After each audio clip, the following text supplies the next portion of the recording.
Have you ever stopped to think that the most important agreement of your entire life is one you don't even remember making?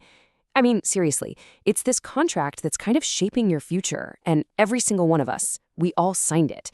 But we didn't even realize we were doing it. Right? There was no big event. No one sat us all down in a room to walk through the terms and conditions.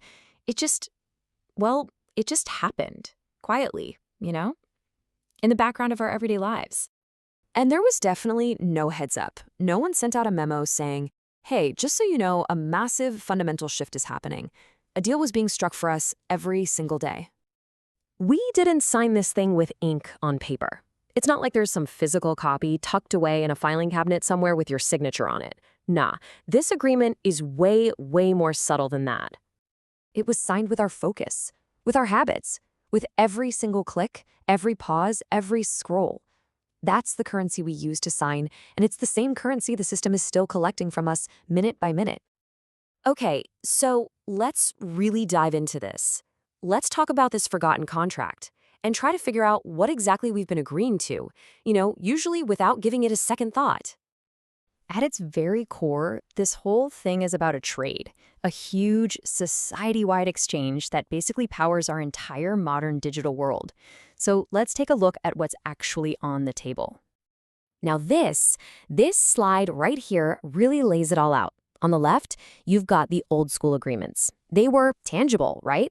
You traded your labor for security. You traded land for money. They were pretty explicit deals. But now, look at the right side.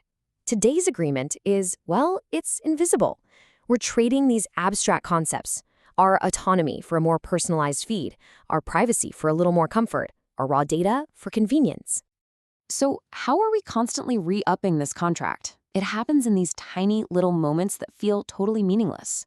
Every time you scroll past an article, or you pause on a video, or you hesitate between two products and then you finally choose one, boom, you've just provided another signature.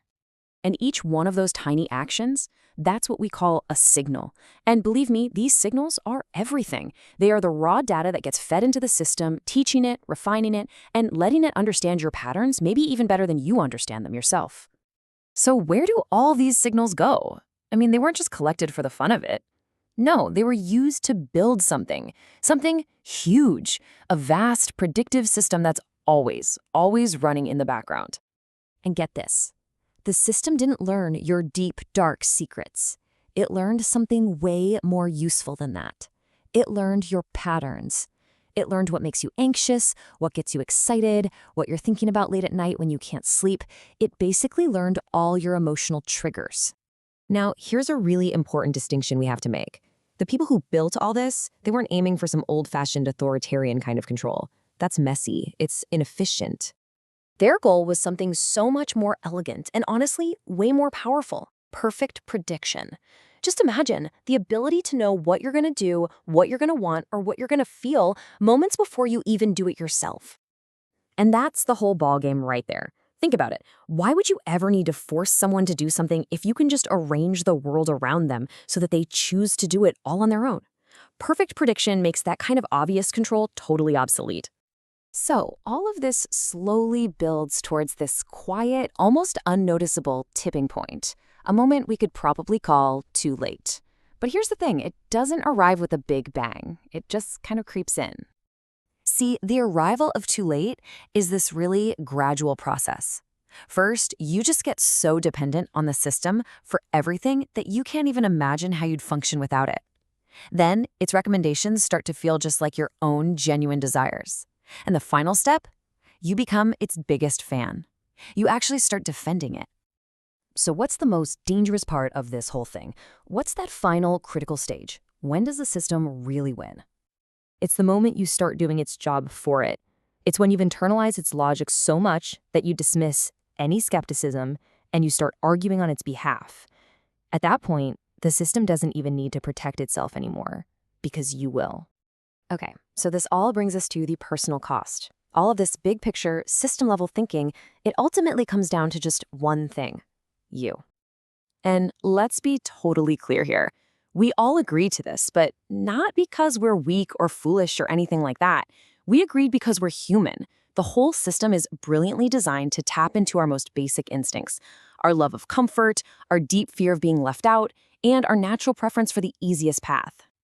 So I really want you to ask yourself this, and be honest. Think about your day so far.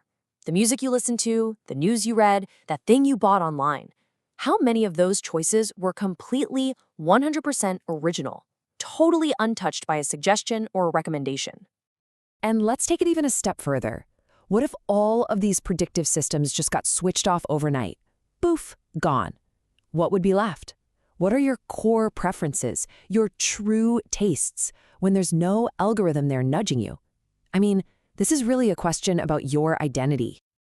And this quote, man, it just nails it. This future wasn't forced on us. It wasn't some kind of hostile takeover. No, we invited it in one small, easy, convenient choice at a time. Which leaves us with one final, pretty unsettling question to chew on. After all these years of trading away our data, our privacy, and our patterns for just a little more comfort and ease, what part of your authentic self is still truly, completely yours? Is there anything left that you haven't put on the table?